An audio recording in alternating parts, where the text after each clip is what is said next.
Petugas berhasil mengevakuasi seluruh korban kecelakaan bus yang masuk jurang di Sumedang, Jawa Barat. Evakuasi dilakukan dengan menggunakan kren dan alat pemotong besi karena banyaknya korban yang terimpit badan bus.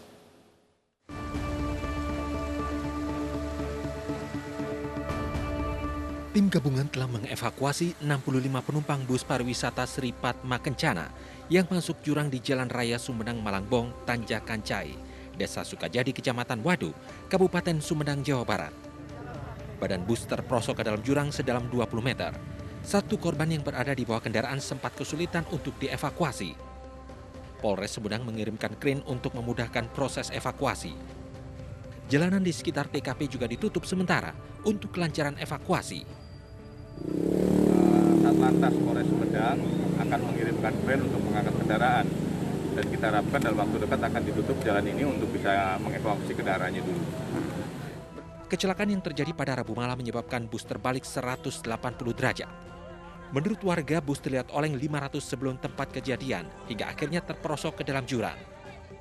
Kondisi bus yang terbalik dan kurangnya penerangan di dasar jurang menyulitkan proses evakuasi. Terlebih sejumlah korban dalam keadaan terjepit dalam bus. Tim gabungan yang dibantu warga sekitar berupaya mengevakuasi korban. Korban yang telah dievakuasi langsung dibawa ke Puskesmas dan RSUD Sumedang. Dari Sumedang, Jawa Barat, Beben HVA, iNews melaporkan. Dan saat ini sudah bergabung bersama kami melalui sambungan telepon AKP Erida Kusumah, Kasat Lantas Polres Sumedang. Selamat sore, Pak Erida. Selamat sore. Pak, apakah saat ini petugas sudah mengetahui, Pak, penyebab kecelakaan bus tersebut, Pak? Untuk penyebab masih dalam penyelidikan, Mas, karena tadi kita baru selesai melaksanakan olah TKP, gabungan dengan Ditlantas Polda Jawa Barat dan juga dari Korlantas menggunakan sistem TAA, Traffic Accident Analysis. Baik, Pak Erida, apakah benar menurut beberapa korban yang selamat, mereka bersaksi bahwa mencium bau kampas rem sebelum kecelakaan terjadi, yang berarti rem tidak berfungsi atau blong? Untuk kesimpulan rem tidak berfungsi, belum bisa pastikan, Mbak. Karena di dalam kecelakaan juga ada beberapa faktor, di samping faktor manusia, kendaraan, dan juga lingkungan. Jadi nanti dari hasil olah TKP, pemeriksaan kendaraan, nanti bisa didapat untuk penyebab utama dari kecelakaan tersebut.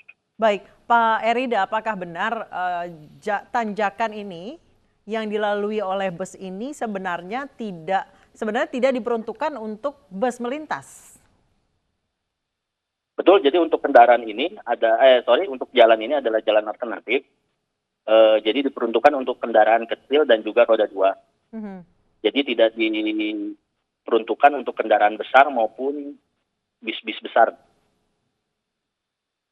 Baik, Pak Erida, apa tadi hasil olah TKP-nya seperti apa, Pak? Dan apakah pernyataan atau keterangan dari para saksi juga sudah dimintai, Pak? Betul, jadi hasil olah TKP masih kita olah untuk data-datanya. Kemudian saksi-saksi juga kita mintai keterangan seluruhnya, baik saksi yang ada di TKP maupun korban-korban. Untuk korban juga belum semua bisa dapat kita mintai keterangan karena kondisi keadaan masih dalam perawatan. Baik, Demikian. Pak Erida, apakah sudah meminta keterangan dari PO bus? Untuk PO bus sudah kebetulan juga sudah di RSUD juga.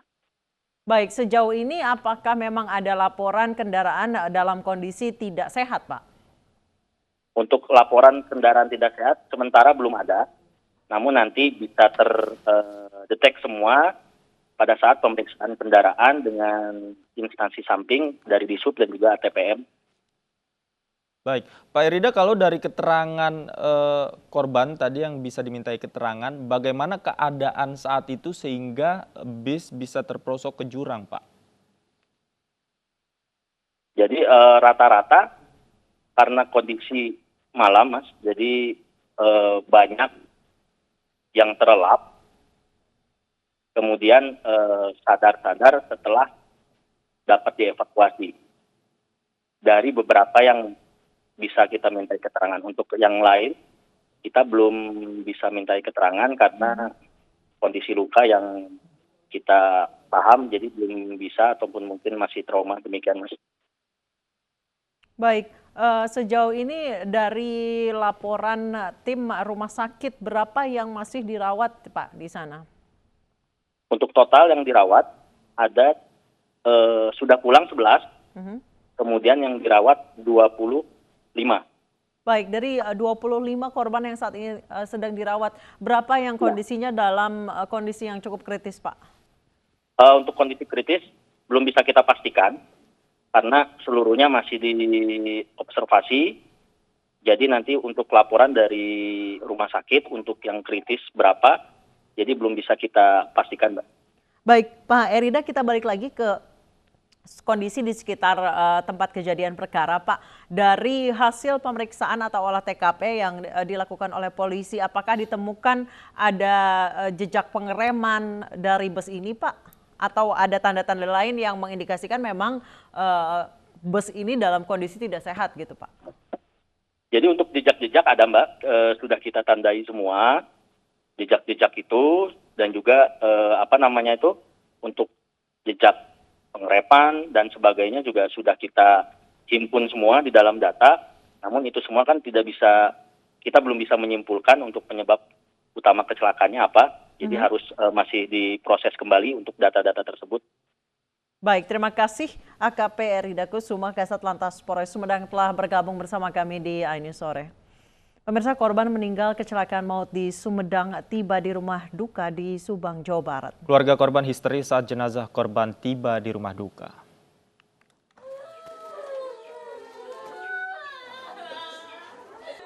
Isak tangis keluarga tak terbendung ketika jenazah Oktaviani berusia 14 tahun tiba di rumah duka. Bahkan ibunda korban histeris melihat putrinya pulang dengan kondisi sudah tak bernyawa. Sebanyak 27 korban kecelakaan maut di Sumedang sudah datang ke rumah duka. Sebagian besar korban merupakan warga dari Kecamatan Cisalak dan Kecamatan Tanjung Siang, Subang.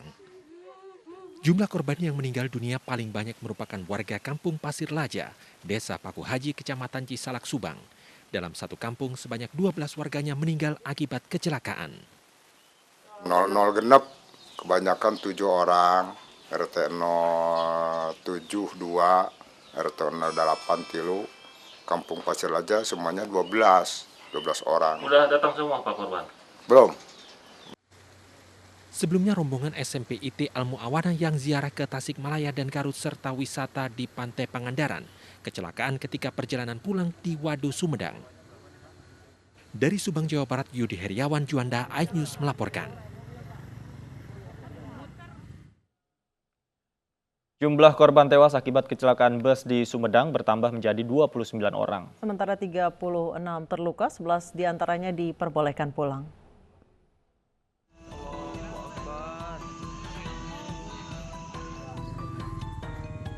Bus Sripatmi Kencana masuk ke jurang di Tanjakan Cahaya, Kabupaten Sumedang, Jawa Barat pada Kamis dini hari tadi. Bus membawa 62 penumpang yang terdiri dari 59 orang rombongan SMP IT Al-Muawanah Cisalak, Subang, dan 3 lainnya sopir dan kernet bus. Rombongan menuju arah Subang usai melaksanakan studi tour dan ziarah di Cibiuk dan Pamijahan. Diduga rem bus rusak hingga sopir hilang kendali. Salah seorang korban selamat kecelakaan bus maut di Tanjakan Cahaya, Sumedang menyatakan kecelakaan terjadi saat rombongan menuju arah pulang, yaitu ke Subang. Saksi bahkan tidak menyadarinya karena peristiwa naas tersebut terjadi begitu cepat. Secara studi tour. Studi tour atau ziarah? Studi tour sama ziarah. Ke mana? Ke Cibiuk. Ke Cibiuk sama Pamijahan. Pamijahan. Itu gimana sih bisa masuk ke jurang itu? Karena rem belum. Saat kejadian, Akang lagi duduk di mana? Duduk di belakang, cuman agak depan. Itu kerasanya seperti apa sih? Cuman kaget. Yang luka apa aja? Tangan sama kaki. Kecelakaan maut di Sumedang, Jawa Barat menyebabkan 29 orang meninggal dunia, 37 orang lainnya luka berat dan ringan. Kecelakaan maut di Sumedang, Jawa Barat terjadi Rabu sekitar pukul 18.30 waktu Indonesia Barat. Bus mengalami masalah ketika berada di Tanjakan Cahaya. Penumpang bus saat itu mencium bau kopling, lalu penumpang meminta berhenti akan tetapi rem tidak berfungsi. Saat di turunan Caem, bus mulai oleng karena remblong. Sopir bus tidak bisa mengendalikan kendaraan sehingga bus terperosok ke jurang sedalam 25 meter. Dari Sumedang, Jawa Barat, Beben HVA, iNews melaporkan. Presiden Joko Widodo pekan lalu sempat menggaungkan ke masyarakat Indonesia agar benci produk asing. Hal itu pun menimbulkan pro dan kontra di masyarakat.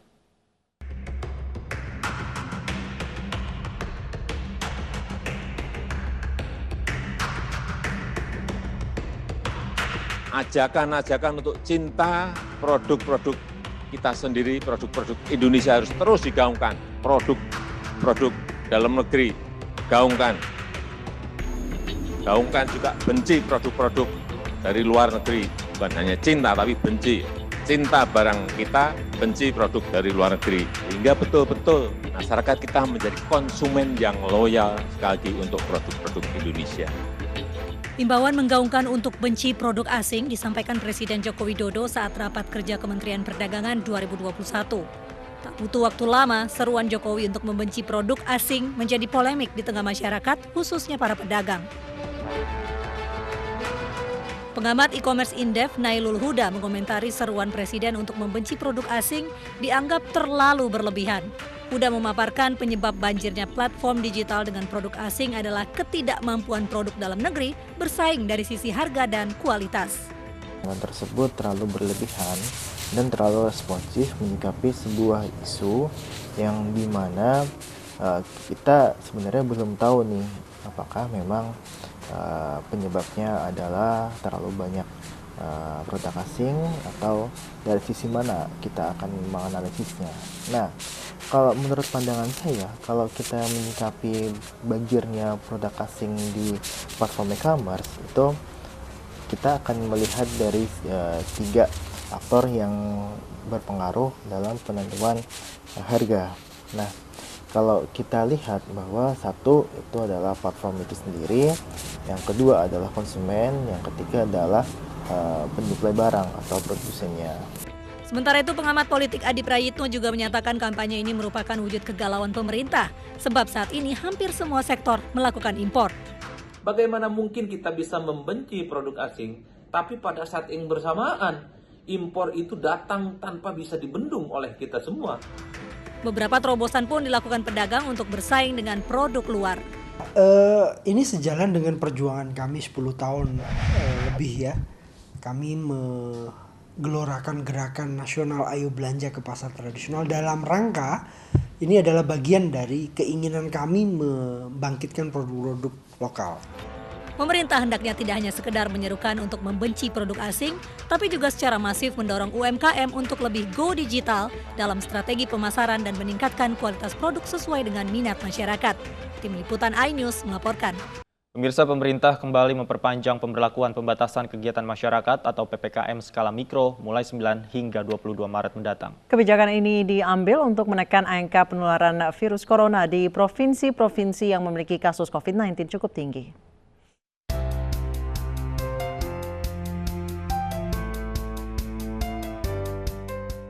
Pemberlakuan pembatasan kegiatan masyarakat atau PPKM Mikro dinilai mampu menekan laju kasus positif COVID-19. Sejak diterapkan pada bulan Februari 2021, pemerintah mengklaim kasus aktif COVID-19 secara nasional turun minus 2,53%. Keberhasilan ini membuat pemerintah kembali memperpanjang kebijakan PPKM Mikro mulai tanggal 9 hingga 22 Maret 2021. Pemerintah menambah 3 provinsi yakni Sumatera Utara, Kalimantan Timur, dan Sulawesi Selatan untuk menjalani kebijakan PPKM Mikro Jilid 3. Sehingga total ada 10 provinsi yang menjalani kebijakan ini. Kebijakan pembatasan kegiatan dalam rangka PPKM Mikro tersebut semuanya sama kecuali untuk fasilitas umum yang mulai diizinkan untuk dibuka dengan kapasitas maksimal 50% dengan peraturan oleh daerah baik itu Perkada ataupun Perda. Pada prinsipnya ini adalah fasilitas umum yang berbasis komunitas. Tidak hanya berhasil menekan kasus aktif COVID-19, PPKM diyakini mampu memulihkan perekonomian nasional dan investasi nasional. Pemerintah bahkan optimis pertumbuhan ekonomi akan membaik di tahun 2021. Tim Liputan iNews melaporkan.